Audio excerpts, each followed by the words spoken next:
Matagumpay na nakilahok ang Army 5 sa National Water Search and Rescue Olympics 2026 na isinagawa bilang bahagi ng Bagat-Dagat Festival sa Katayngan, Masbate.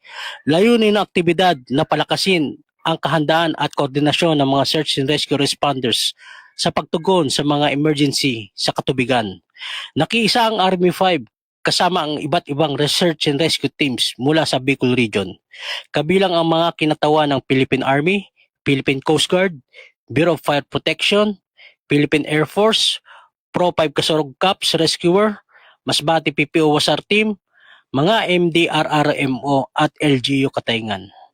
Sinubok ang kakayahan ng mga kalahok at iba't ibang wasar events tulad ng 50-meter swimming relay, contact rescue relay, knot tying relay, human centipede race, contact rescue and CPR relay, at rubber boat paddling kung saan ipinamalas nila ang kanilang husay, teamwork at kakayahan sa life-saving operations.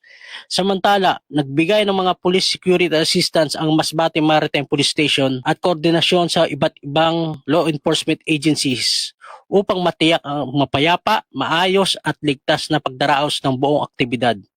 Patuloy na pinagtibay ng Army 5 ang kahandaan ng mga tauhan nito sa pamamagitan ng aktibong pakikilahok sa mga pagsasanay at pakipag-ugnayan sa iba't ibang ahensya upang higit pang mapahusay ang serbisyo para sa kaligtasan ng publiko. Alinsunod sa programa ng Bagong PNP para sa Bagong Pilipinas, serbisyong mabilis, tapat at nararamdaman.